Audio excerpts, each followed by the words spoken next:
Picture this. It's 1997, Okay. and one of the most iconic tech companies in the world is on the brink of collapse. Wow. Their products are gathering dust on the shelves. Yeah. Stock is plummeting. Oh. Bankruptcy seems inevitable. Right. But then a twist What? worthy of a Hollywood movie. Oh, really? They turn to the very person they ousted, Interesting. a visionary leader Okay. with a reputation for brilliance, but ruthlessness. Uh-huh. Welcome to the Legacy of Giants podcast series. Yeah. Today we're delving into the captivating story of Apple Inc., Okay. a company that has revolutionized how we interact with technology. Get ready for a wild ride through triumphs, near disasters, Wow. and some seriously audacious decisions. Apple's history is a masterclass in resilience and adaptation. Yeah. A testament to the power of vision and the importance of understanding not just what people want, but what they need before they even know it themselves. Okay, so let's rewind to the very beginning. Okay. It's in 1976. Platform shoes and disco are all the rage. Oh, the 70s. Two Steves, Jobs and Wozniak, Yeah. tinkering away in a garage, Okay. fueled by a shared passion for electronics and a dream of bringing personal computers to the masses. Wow, so their first creation, the Apple, Yeah. wasn't the sleek all-in-one machine that we associate with Apple today. Right. It was essentially a bare circuit board. Right. You had to supply your own keyboard monitor, even the case. Oh, wow. It was truly a product for hobbyists and early adopters. Yeah. Those willing to get their hands dirty to be on the cutting edge of technology. Talk about DIY project. Yeah. But even with this bare bones approach, Apple's early growth was staggering. I can imagine. We're talking about doubling revenue every 4 months. Really? In just 3 years, they went from selling a handful of computers for a few $100,000 Yeah. to raking in over $100 million. That kind of explosive growth is almost unheard of even in the fast-paced world of tech. It speaks to a perfect storm of factors. Like what? Well, the personal computer was an idea whose time had come. And Apple, with its combination of technical ingenuity and savvy marketing, was in the right place at the right time. Right.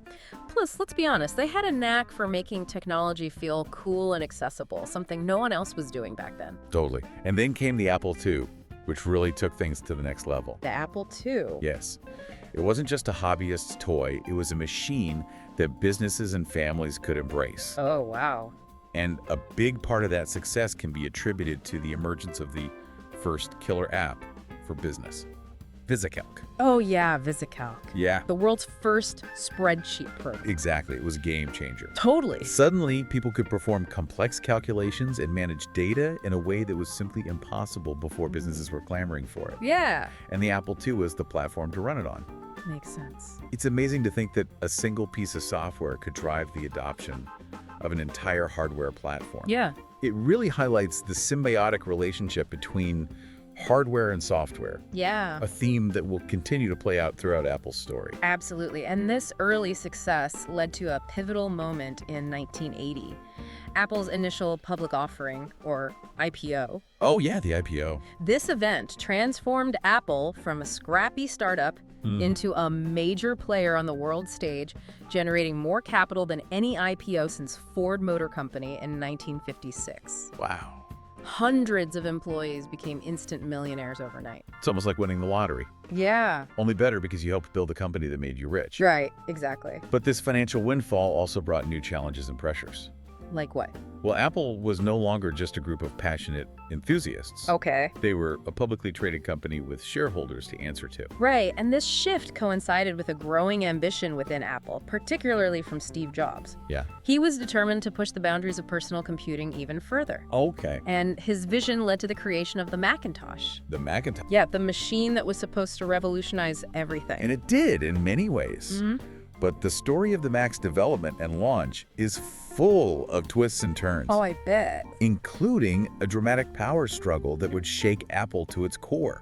That's where things start to get really interesting. Okay, I'm hooked. The Macintosh was a gamble, a bold bet on a radical new way of interacting with computers, but it also led to internal conflict, a clash of personalities and visions Yeah. that would ultimately change the course of Apple's history.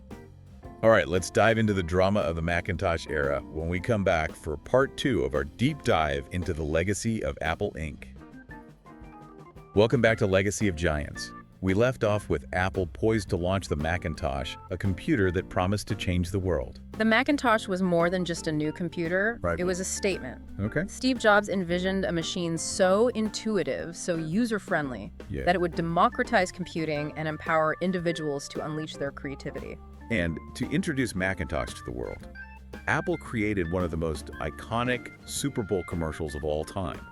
It was 1984. Yeah. And viewers were treated to a dystopian vision straight out of George Orwell's novel. Oh, wow. A lone woman hurls a hammer at a giant screen, Okay. broadcasting a big brother-like figure, Interesting. symbolizing Apple's rebellion against conformity and its commitment to empowering the individual. That commercial perfectly captured the zeitgeist of the moment, Yeah. tapping into a deep-seated desire for freedom and self-expression. It was a brilliant marketing move that instantly positioned Apple as the David to IBM's Goliath.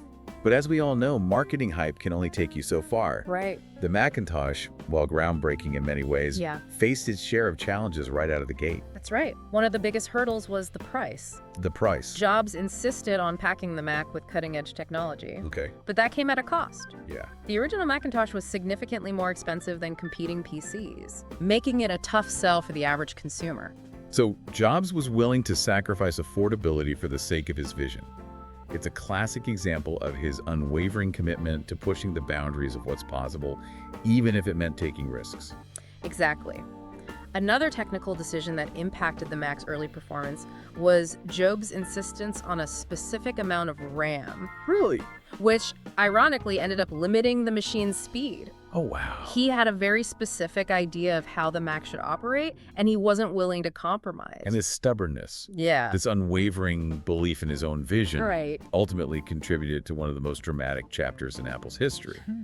The clash with John Sculley. Oh, yeah, John Sculley. The CEO Jobs had personally recruited from Pepsi. It was a clash of titans. Yeah. Two powerful personalities with very different ideas about how Apple should be run. Okay. Sculley was a seasoned executive focused on profits and market share. Jobs was the visionary driven by a relentless pursuit of perfection and a desire to change the world.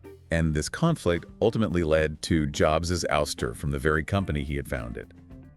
It's a Shakespearean tragedy, Oh. a tale of ambition, betrayal, and the perils of success. It's a stark reminder that even the most brilliant minds can clash, Yeah. and that internal conflict can threaten even the most innovative companies. So with Jobs out of the picture, Apple entered what some call the wilderness years. The wilderness The years. 1990s were a tumultuous period for the company, Okay. marked by a string of questionable product choices and a growing threat from a certain software giant in Redmond, Washington. You're talking about Microsoft, of course. Yeah. While Apple was struggling to find its footing, Microsoft was rapidly gaining market share with its Windows operating system, which ran on a wide range of inexpensive PCs. It was a classic case of David versus Goliath, only this time Goliath was winning. Yeah. Apple's focus on high-end, beautifully designed products was starting to backfire as consumers flocked to cheaper, good-enough alternatives. Apple tried to innovate its way out of trouble, but some of their attempts were, shall we say, less than successful. Like what? The Newton, for example, Okay. was an ambitious attempt to create a personal digital assistant. Right. But it was bulky, expensive, and its handwriting recognition was notoriously unreliable. Yeah. The Newton became more of a punchline than a product, and things just seemed to get worse from there by 1997. Oh, no. Apple was on the verge of bankruptcy. Really? Their stock price had plummeted, their market share was dwindling, and they were losing money at an alarming rate. It was a desperate situation. Yeah. And Apple's board of directors knew they needed to make a radical change. So what do? And that's when they made a decision that would not only save the company, Oh, yeah. but also set the stage for one of the most remarkable comebacks in business history. They brought back Steve Jobs. They did. It's the prodigal son returns, but this time he's not just coming back to lead.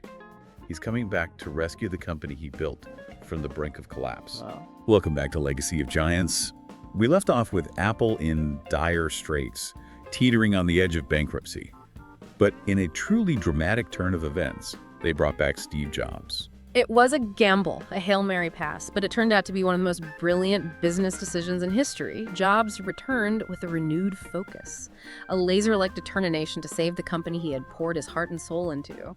So what did Jobs do? Did he wave a magic wand and instantly turn things around? Not exactly. There was no magic wand, but there was a clear vision and a ruthless commitment to execution.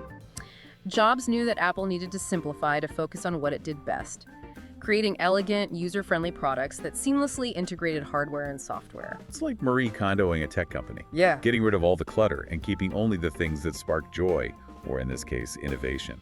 That's a great analogy. Jobs slashed product lines, streamlined operations, and refocused the company on a core set of offerings. The iMac for consumers, the Power Mac for professionals, and their laptop counterparts, the iBook and PowerBook. Each product exuded Apple's signature design aesthetic.